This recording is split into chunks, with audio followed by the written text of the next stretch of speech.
Today, a lot of women travel around the world, go extra miles, pay huge sum of money just to have structures like this.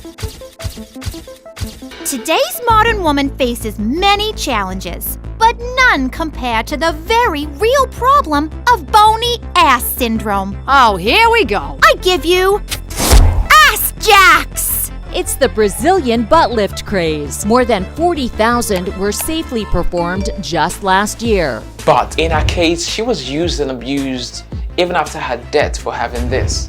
This is a story of Sarah Baartman, and this is a story that has empowered a lot of women.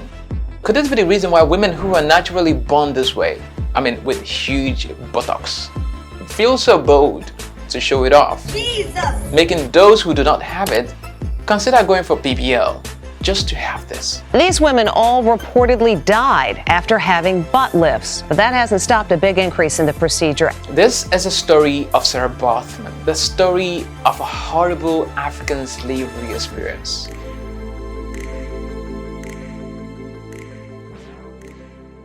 Sarah was born in the year 1789 into this tribe in South Africa called the Khoi tribe.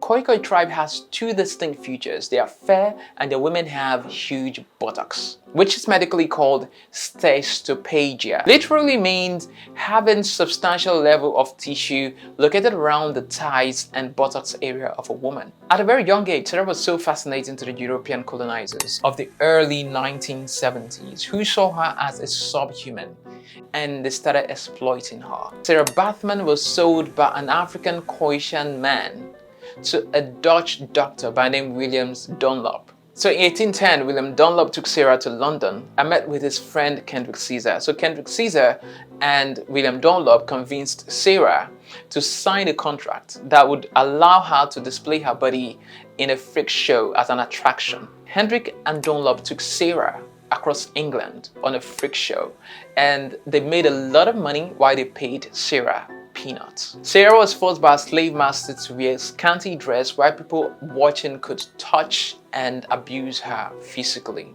She would perform any instruction given to her by her slave masters as long as the people are willing to pay. Men and women would touch and play with her like a toy. She was treated like an animal.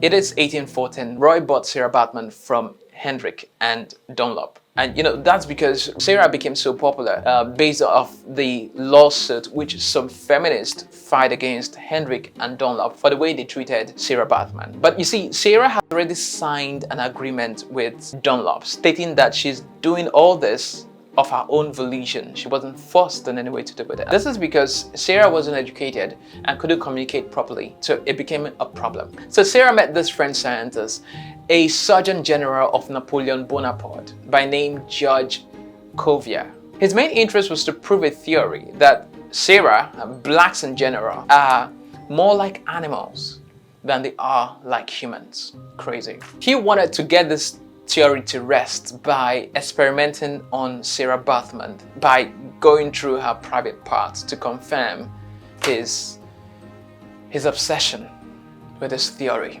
But of course, Sarah did not allow that to happen. So he just waited patiently till Sarah died. So even after that, he dissected Sarah, did his research, and came up with this statement that the blacks are more inferior to white. That was the conclusion of his findings. He didn't actually stop there. He exhibited Sarah's remains in a museum for the world to see. So people could go there and see the remains of this lady with the biggest butt, which was so insane. In 1817, it was the theme of the century. Everyone knew about it. Everyone talked about it. That Sarah's remain was being displayed in a museum in Paris for everyone to see. So after several complaints by feminists in the 1970s who argued that this exhibition is dehumanizing and destructive and demeaning to women, the French government decided to close down the exhibition.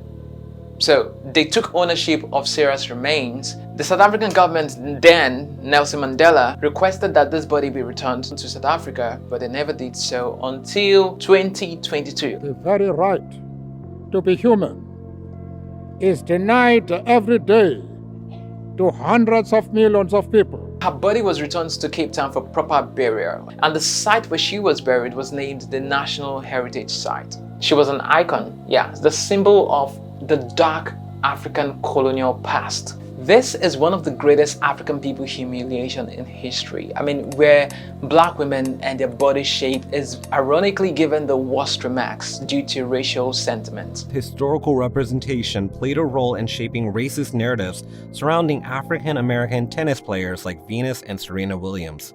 Commentators fixated on their body's physical features and downplayed their on-court achievements. Would you like to apologize? No.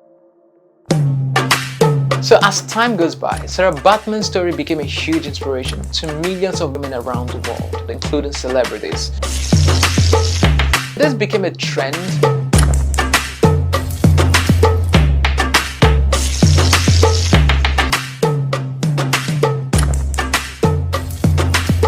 People who didn't have this body structure dreamt of having this by cosmetic surgery.